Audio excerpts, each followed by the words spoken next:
my YouTube channel Learn with Maya, and today I am going to start a new chapter, chapter 7. Here I will discuss the answer question of chapter 7, Formation of Indian Republic. So let's start this lecture. First, fill in the blanks. Handling over a power of attorney related with the assembly of 3 British ministers is known as a cabinet mission. Cabinet mission जिसमें 3 British minister मिलके power को handle transfer करते हैं India की नई government पे, ये कहलाता हमारा कैबिनेट मिशन. सेकेंड है Indian government at the centre was formed under the leadership of Pandit Jawaharlal Nehru. मतलब पंडित जवाहरलाल नेहरू की लीडरशिप के अंतर्गत इंडियन गवर्नमेंट का फॉर्मेशन किया गया, ये बनाया गया. Constituent assembly constitution forming assembly was presidented by doctor Bhimrao Ambedkar. Fourth, president of constitution structures assembly was doctor Rajendra Prasad, who was the Prime Minister of England during the independence of India. So answer is Clement Attlee. Who was the last viceroy of Britishers in India? So India में Britishers के last विसरॉय कौन थे? विसरॉय मतलब कि राज्यपाल या फिर जो काम ये सरकार चलाती है. आंसर है Lord Mountbatten. Who was the first governor general of independent India? So independent India के पहले गवर्नर जनरल थे Lord Mountbatten. Who was the first prime minister of independent India? So independent India के first prime minister पंडित जवाहरलाल नेहरू थे.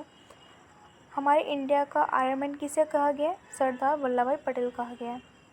Match the following first state action day celebrate किया बनाया जाता है 19 अगस्त 1946. Independence day 14 August 1947. Last form of structure of constitution 26 November 1949. Republic day 26 January 1950. Right in correct order the incidents occur and the policies taken. तो पहले तो cabinet mission policy लिया गया, उसके बाद माउंटबेटन पॉलिसी, उसके बाद इंडियन इंडिपेंडेंस एक्ट आया. Answer the following questions. First, what is cabinet mission? 3 ministers are proposed to form Constitution of India. It was decided in Treaty of Cabinet Mission that in Constitution Assembly, person chosen by regional legislative assembly and the rulers of Indian province will choose their people, and they all were nominated. This was known as a cabinet mission. Cabinet mission जिसमें India में cabinet mission constitution बनाने के लिए 3 minister British के 3 ministers के द्वारा constitution बनाया गया था. ठीक है, उनको लाया गया था इनके इसके फोकस करने के लिए या फिर पावर को ट्रांसफ़र करने के लिए. Second, how is the interim government form? कैसे इंटरिम गवर्नमेंट बनता है बना? Pandit Jawaharlal Nehru was leader of interim government in 1946 under the presidentship of doctor Rajendra Prasad. Constituent Assembly was formed, which started functioning in December 1946. Muslim League and its leaders not a part of interim government. So पंडित जवाहरलाल नेहरू के leadership के under Indian government का formation किया गया 1946 में, और इसमें जो presidentship थी वो डॉक्टर राजेंद्र प्रसाद की थी, के द्वारा कॉन्स्टिट्यूएंट असेंबली बनाई गई जो काम करने स्टार्ट किया दिसंबर 1946 में. इसमें इस इंटरिम गवर्नमेंट में मुस्लिम लीग और उसके लीडर को इंक्लूड नहीं किया गया, उनकी पार्टी नहीं है. Third, what was Mountbatten policy? In March 1947 Lord Mountbatten was appointed as a new viceroy of India. He talked with interim government and Muslim League and decide their Mountbatten policy. Mountbatten proposed to divide India into 2 nations, that is India and Pakistan. This Mountbatten policy gave to independent nation. So Mountbatten policy होती क्या है? सो मार्च 1947 में Lord Mountbatten को appoint किया गया as a new विसरॉय India का, और उन्होंने इंडियन गवर्नमेंट और मुस्लिम लीग के बारे में चर्चा की, और उसके बाद उन्होंने माउंटबेटन पॉलिसी डिसाइड किया. इस माउंटबेटन पॉलिसी के अकॉर्डिंग इंडिया को 2 नेशन में डिवाइड किया गया था, इंडिया और पाकिस्तान. मतलब कि माउंटबेटन पॉलिसी के कारण 2 इंडिपेंडेंट नेशन का फॉर्मेशन हुआ. Fourth, what is Indian independence act? With the help of Mountbatten policy, Indian independence act was passed by Parliament of England on 18 July 1947. This law states that on 15 August 1947, India and Pakistan become 2 independent nations was formed. There was no right of England on India and Pakistan after 15 August 1947. So Indian independence act क्या है? सो Mountbatten policy की मदद से Indian independence act लागू किया गया। ये पास कराया गया इंग्लैंड के पार्लियामेंट के द्वारा। कब? 18 जुलाई 1947 में, मतलब कि 16 जुलाई 1947 में। इस लॉ में के अकॉर्डिंग 15 अगस्त 1947 में इंडिया और पाकिस्तान दो इंडिपेंडेंट नेशन बने, जिसमें इंग्लैंड का कोई अधिकार नहीं। इंडिया और पाकिस्तान में 15 अगस्त 1947 के बाद इंग्लैंड का कोई अधिकार नहीं था। क्यों एसिमिलेशन, इंडियन प्रोविंस का एसिमिलेशन हुआ? एसिमिलेशन के जोड़ना कह सकते हैं यार।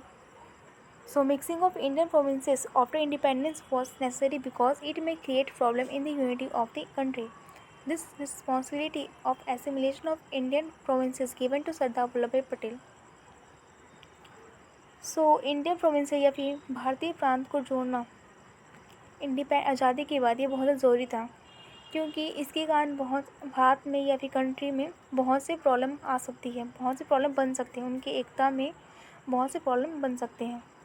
और ये रिस्पॉन्सिबिलिटी मतलब कि इंडियन प्रोविंसेस की एसिमिलेशन की रिस्पॉन्सिबिलिटी सरदार वल्लभ भाई पटेल को दिया गया। In which condition was Indian constitution established. So कौन से शर्त या कंडीशन के बाद इंडियन कॉन्स्टिट्यूशन एस्टेब्लिश बना? There are various situations in that our constitution was established. Constitutional Structure Society was formed and the president of this Constitutional Structure Society was Dr. Bhimrao Ambedkar. On 26 November 1949 it was accepted and on 26 January 1950 it was fully established. 26 January is celebrated as a Republic Day. So हमारे constitution के formation के लिए बहुत से situation का सामना करना पड़ा। ये बहुत से सिचुएशन स्थिति आई। यहाँ पर जो कॉन्स्टिट्यूशनल स्ट्रक्चर सोसाइटी के जो लीडर थे ये डॉक्टर भीमराव अम्बेडकर थे, और इसके इस टाइम प्रेसिडेंट थे जो थे कॉन्स्टिट्यूशन असेंबली के, ये डॉक्टर राजेंद्र प्रसाद थे। फिर यहाँ पर 26 नवंबर 1949 में इसे एक्सेप्ट किया गया, लेकिन ये फुली कंफर्म ये लागू किया गया 26 जनवरी 1950 में। इसीलिए हर साल 26 जनवरी को as a republic day celebrate किए जाते हैं इंडिया में। Write short notes on state action of league, मतलब कि direct action. When interim government was formed there was demand of Muslim League to form new nation Pakistan. For that, Muslim League was announced that 19 August 1946 would be a state action day. Communal riot took place in Bengal, Bihar and Bombay, etc. In this riot, drastic bloodshed took place between Hindus and Muslims. Lakhs of people died and crores became homeless. From this, Mountbatten policy was accepted by both Muslim and League and Congress, and two independent nations are formed. So, interim government का जब formation हुआ तो वहाँ पर मुस्लिम league, मुस्लिम समाज के लोगों की ज़्यादा डिमांडें थी कि एक नया मुस्लिम समाज के लिए एक नया नेशन बनाया जाए पाकिस्तान। फिर मुस्लिम लीग के लिए मतलब 19 अगस्त 1946 में के द्वारा अनाउंसमेंट किया गया। उस दिन को स्टेट एक्शन डे बनाया जाता है, उस दिन को स्टेट एक्शन डे कहा जाता है। फिर यहाँ बस बंगाल, बिहार और बॉम्बे के बीच में हिंदू और मुस्लिम के बीच में बहुत से दंगे हुए, लड़ाई झगड़ा हुआ, बहुत से खून खराबा हुआ, जिसके कारण लाखों में लोगों की मौत हो गई और करोड़ों के जो लोग थे वो बेघर हो गए। और फिर माउंटबेटन पॉलिसी के तहत दोनों मुस्लिम लीग और कांग्रेस ने इसे एक्सेप्ट किया और इसके कारण दो इंडिपेंडेंट नेशन का फॉर्मेशन हुआ। Partition of India. Indian Congress was a strong believer of unity and integrity of India, but after Hindu-Muslim communal riot, it was decided to divide the country. Western Punjab, Eastern Bengal, Sindh, northwestern border, all these provinces was jointly known as Pakistan. Due to partition of India, various economical problems were faced by country. Jute and cotton mills were left in India. Wheat, rice and other irrigational regions were now in Pakistan, which caused a heavy shortage of food in India. So, Indian Congress जो Indian Congress थे ये भारत की एकता पे बहुत ज़्यादा विश्वास करते थे। लेकिन जब हिंदू और मुस्लिम के बीच में दंगे हुए, लड़ाई झगड़ा हुआ, तो उसके बाद कंट्री को दो पार्ट में, दो नेशन में डिवाइड किया गया। फिर यहाँ पर जो वेस्टर्न पंजाब, ईस्टर्न बंगाल और सिंध नॉर्थ वेस्टर्न बॉर्डर है, इन सारे प्रोविंसेस को ज्वाइन करके पाकिस्तान बनाया गया। अब इसमें इस पार्टीशन के कारण इंडिया को बहुत से आर्थिक स्थिति का सामना करना पड़ा, जिसमें जूट और कॉटन मिल्स इंडिया में रहे और जो बाकी जो व्हीट, राइस और अदर इरिगेशन रीजन है, ये सब पाकिस्तान में थे, जिसके कारण इंडिया में खाने की बहुत सी कमी होने लगी। थर्ड है formation of Indian constitution. After formation of government of India there was need to form constitution of India. Constitutional Structure Society was formed under the leadership of Dr. Bhimrao Ambedkar. On 26 November 1949, it was accepted, and on 26 January 1950, it was fully established. 26 January is celebrated as a Republic Day. Our Constitution is based on cultural values of our country, which is included in our Constitution.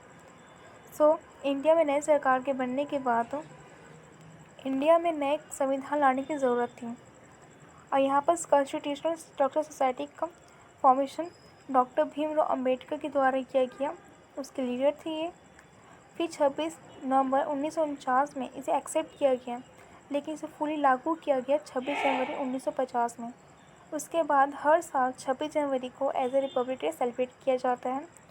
हमारे जो constitution है, ये संविधान है, ये हमारी country के संस्कारिक मूल्य के बेस पे बना है, जिसे हमारे संविधान में इंक्लूड किया गया है। सो स्टूडेंट, आज के लिए इतना ही। नेक्स्ट लेक्चर में मैं क्लास 8 का चैप्टर 8 के आंसर क्वेश्चन डिस्कस करूँगी। सो तब तक के पढ़ते रहिए।